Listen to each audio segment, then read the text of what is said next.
sing them songs about life and love and heartache and drinking and dancing and having a good time. All these little things that have always been in my mind when I think. For over 40 years, Alan Jackson fooled everyone. He stood on stage, sang his heart out, and smiled for the cameras. But behind the scenes, he was hiding something devastating. In 2011, doctors gave him news that he kept the secret for 10 years. Fans thought he was getting older. They had no idea he was fighting for his life. When he finally spoke the truth in 2021, it broke hearts across America. This is the real reason Alan Jackson walked away from music forever. Alan Jackson was born on October 17, 1958 in the small town of Newnan, Georgia. His parents, Ruth and Eugene, were working-class people trying to make the best of what they had. Ruth worked in school cafeterias and Daddy Gene was a mechanic at a Ford plant. They didn't have much, but they had strong values. Work hard, stay humble, and always keep music close. The house they lived in was built around Alan's grandfather's old tool shed. It was cramped, noisy, and barely big enough for a family of 7. Alan had 4 older sisters, Diane, Kathy, Carol, and Connie, so privacy was something he never really knew. But inside that little house was warmth, love, and the smell of Ruth's cooking. Growing up in that shed wasn't easy, but Alan found comfort in music.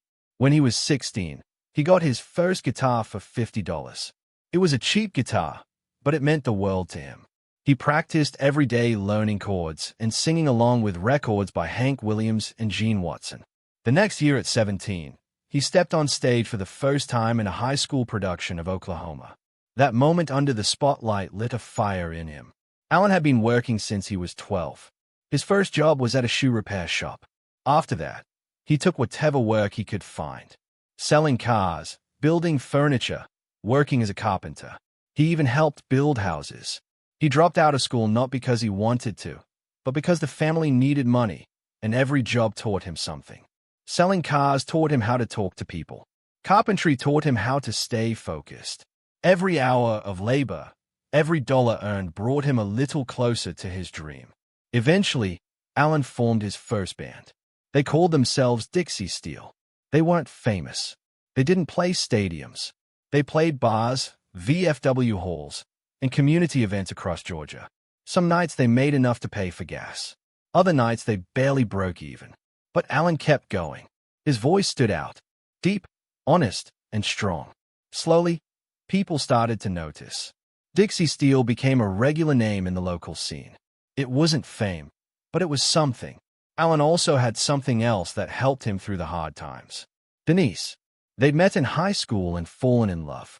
On December 15, 1979, at just 21 years old, they got married. They didn't have money. Their wedding was simple, but their bond was strong. Denise believed in Alan's dream, even when it felt impossible. She worked as a flight attendant to support them, while Alan kept chasing music. Some days were tough. The bills stacked up. They had fights. They had doubts. But they stayed together. By the early 80s, Alan was still performing with Dixie Steel. The crowds were small, the pay was low, but he kept going. He had already lived the kind of life country songs were written about. Hard work, love, struggle, and hope.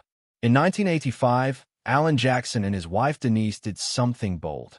They packed their entire life into a single U-Haul trailer and left Newnan, Georgia, heading straight for Nashville. They had no job waiting, no record label support, and barely any money. Alan had a handful of songs and a big dream. That was it. It was a massive risk, but they believed in each other. Denise especially never stopped believing in Alan's music. Their apartment in Nashville was small, and every bill felt like a mountain.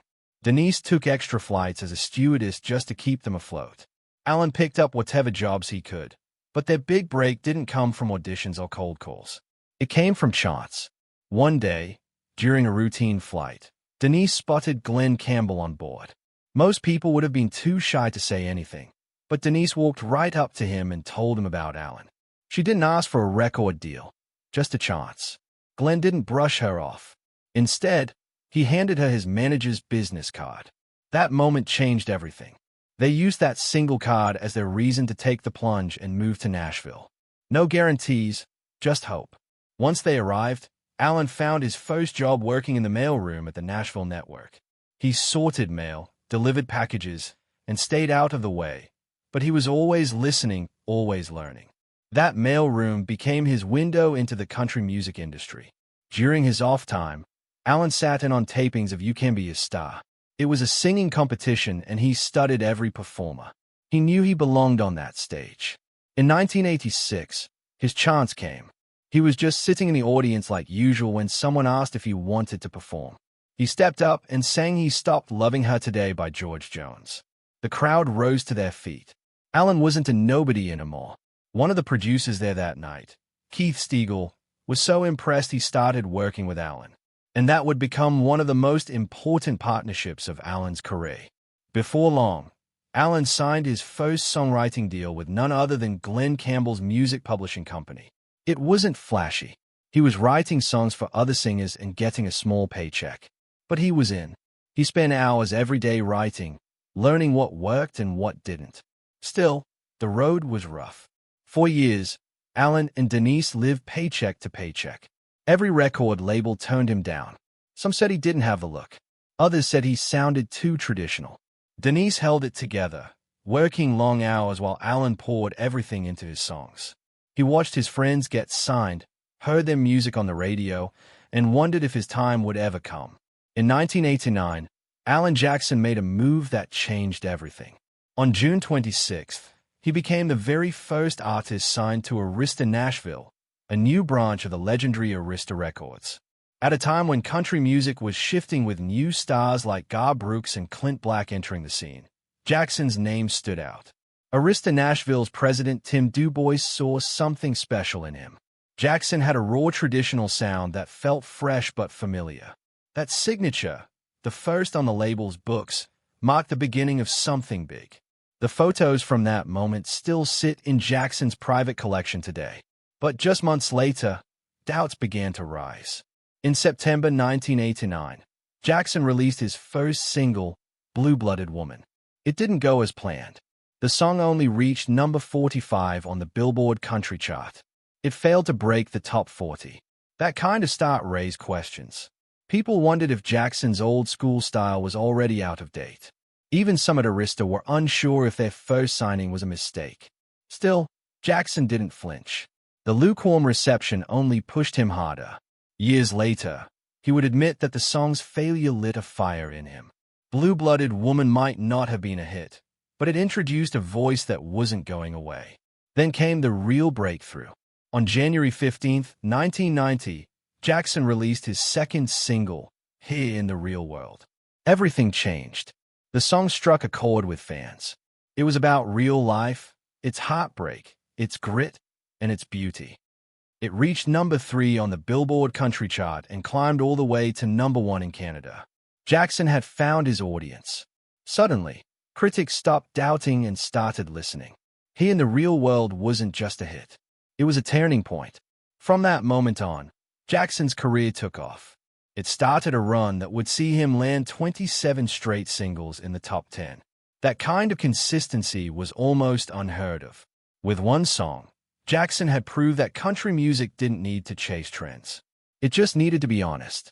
His full debut album dropped on February 27, 1990, titled Here in the Real World.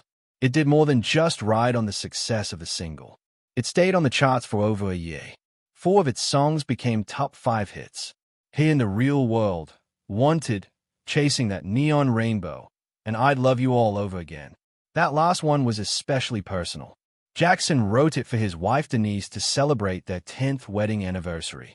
It went to number 1 and became his first chart-topping hit. Impressively, Jackson wrote or co-wrote 9 of the album's 10 songs. For a debut artist, that level of involvement was rare. The album went on to sell over 2 million copies in the US and earned double platinum status. It was clear Jackson's voice, his words, and his style had struck a deep chord. When Alan Jackson released Don't Rock the Jukebox on May 14, 1991, it shook the whole genre. The album rolled out 4 number 1 singles in a row. First came the title track, then Someday, followed by Dallas, and finally Love's Got a Hold on You. Each one hit the top like a perfectly thrown dart. But then came something even more haunting. Midnight in Montgomery. It didn't go number one, but it reached number 3 and stayed in people's minds far longer than most chart toppers ever do. That song was more than just a tribute to Hank Williams. It felt like Hank's ghost was in the room. Jackson had visited Williams' grave in Montgomery, Alabama. That experience stuck with him. He recorded the song late at night, and somehow you can feel that darkness and quiet in every note. The album itself was just over 31 minutes long. That's short, but it didn't matter. It was packed. George Jones even made a surprise appearance, singing the final line on Just Playing Possum, a wink to his nickname. Critics loved it, too. Entertainment Weekly gave it an A, which was nearly unheard of for a country album back then. By the time the dust settled, Alan Jackson wasn't just a rising star. He was already leading the neo-traditional country movement.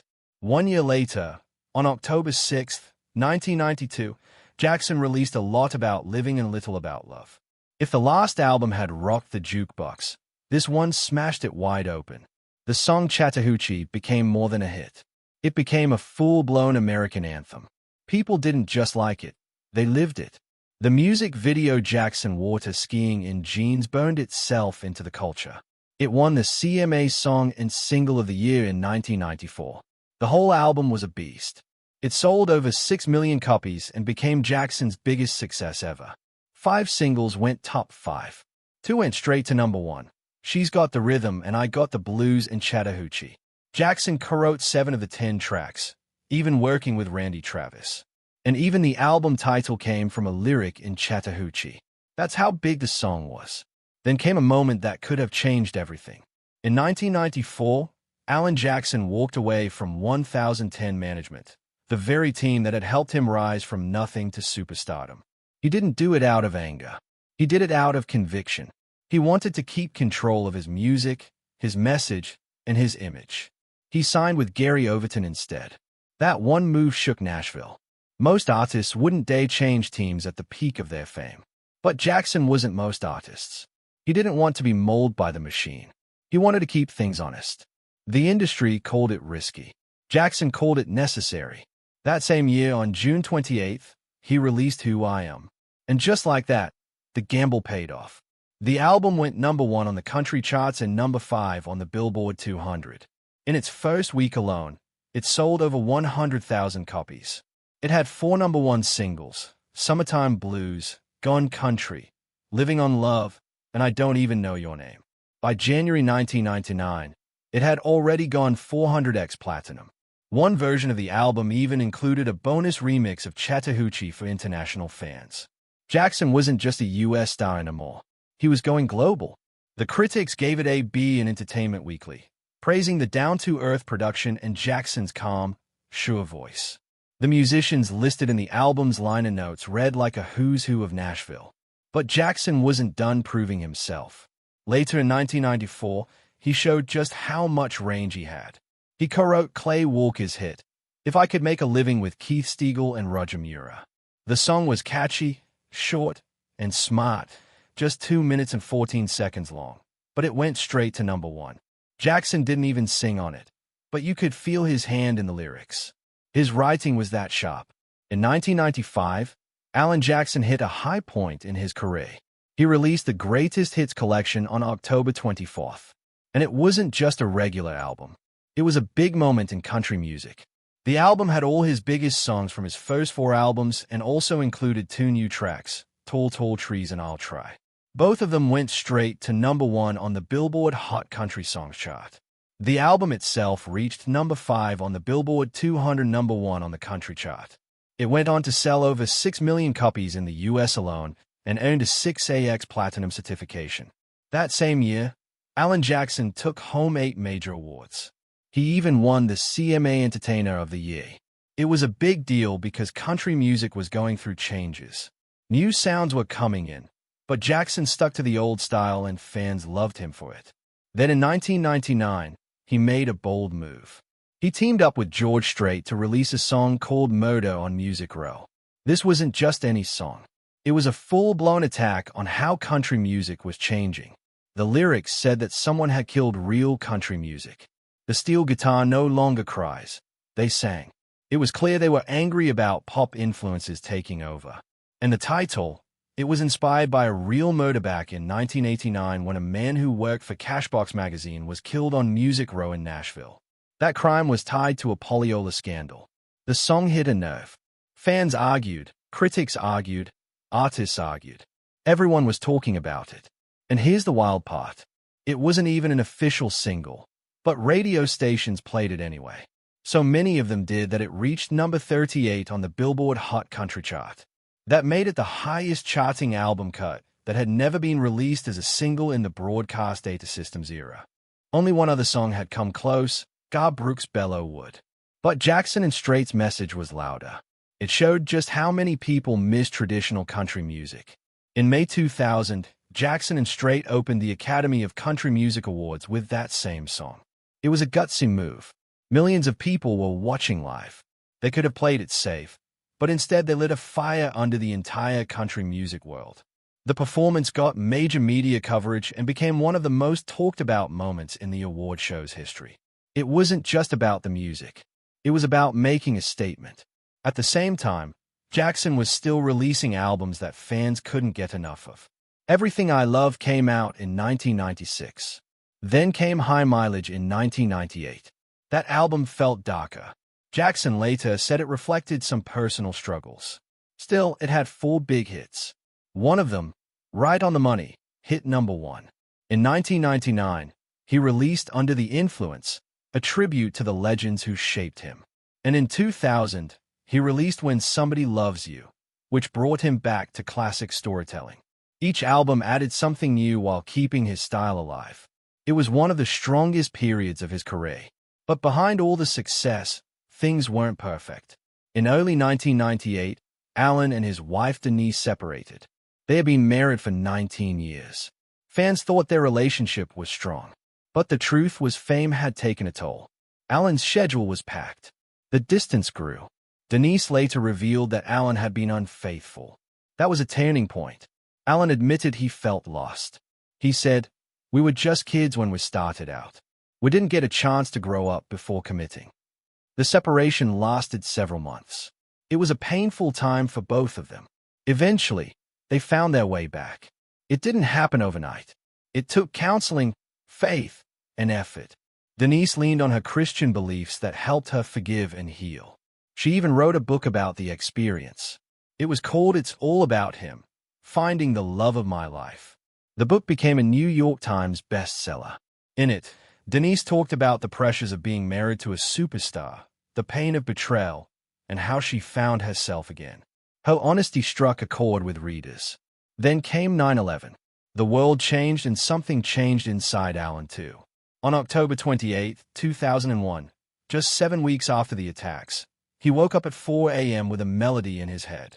Still half asleep, he recorded it into a handheld device so he wouldn't forget it. That song became Where Were You When the World Stopped Turning? He wrote it in just a few hours. It wasn't political. It didn't try to preach. It just asked questions. Questions everyone was asking at the time. At first, he didn't want to record it. He was afraid people might think he was using the tragedy for attention. But his wife Denise and producer Keith Stegall encouraged him to share it. On November 7, 2001, Alan Jackson performed the song live at the CMA Awards.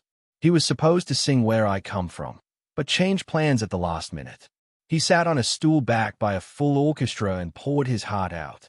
The audience stood in silence and then gave him a standing ovation. It was one of the most unforgettable performances in CMA history. Radio stations started playing the live version immediately. His website even crashed from all the traffic. The moment felt bigger than music. It felt like healing. When the song was released, it shot to number 1 on the Billboard Hot Country Songs chart and stayed there for 5 weeks. It also reached number 28 on the all-genre Billboard Hot 100. That was a rare thing for a country ballad. The song became part of his 2002 album Drive, which debuted at number 1 on both the Billboard 200 and Top Country Albums chart. It sold over 20,000 copies in its first week. By May 2003, the album had gone 4x platinum. Jackson included both the live and radio versions of the song. It went on to win Song of the Year at both the ACM and CMA Awards, and it earned Jackson his first Grammy. Alan Jackson and his wife Denise raised 3 daughters who became the heart of his world. Maddie, the eldest, was born on June 19, 1990. She didn't just follow in her father's shadow. She created her own path. After marrying Samuel Selichman in 2017, tragedy struck. He died in a boating accident less than a year later. Somehow, she kept going. She launched the Nashville Foundation to help widows, orphans, and trafficking victims. Then, in 2023, she found love again and welcomed her first child in 2024. Ali came next, born on August 23, 1993. She married Sam Bradshaw in 2020 and made Alan a grandfather in December 2022 when she gave birth to Jackson Alvey Bradshaw. She often says her dad was every daughter's dream, humble, kind, steady. The youngest, Danny, was born on August 28, 1997. She keeps a lower profile, but her father's love for her is clear in his music. He even wrote, "You'll always be my baby" for his daughter's weddings. Alan Jackson's family was always woven into his songs, but his success allowed him to build a life just as big outside the studio. In 2010, he sold his massive Franklin, Tennessee estate for $28 million. The 135-acre property known as Sweetbriar came with a private lake, 6 bedrooms, and a 19,000 cubic-feet mansion. It had become a local landmark. But Alan and Denise wanted something simpler. Even as his name topped charts, they chose peace over flash. That same year, on April 16, 2010, Alan was honored in a way few country singers ever are. He received the 4000 and 5th star on the Hollywood Walk of Fame. He stood at 6801 Hollywood Boulevard, thinking back to a time when he was just a Georgia boy chasing songs. He had sold over 50 million albums by then, collected over 100 awards, and played for 3 U.S. presidents. But this moment, he said, felt like it was in a league of its own. A few months later, in January 2011, he shocked the industry by ending his 21-year partnership with Arista Nashville. He was their very first artist back in 1989. Together, they created 35 chart-topping hits and more than a dozen platinum records. But Alan was ready to take control. That same year in March, he formed Alan's Country Records and struck a deal with Capitol EMI. He wasn't just changing labels, he was changing the rules. He kept creative control while Capitol handled marketing. It was rare, it was bold, and it worked.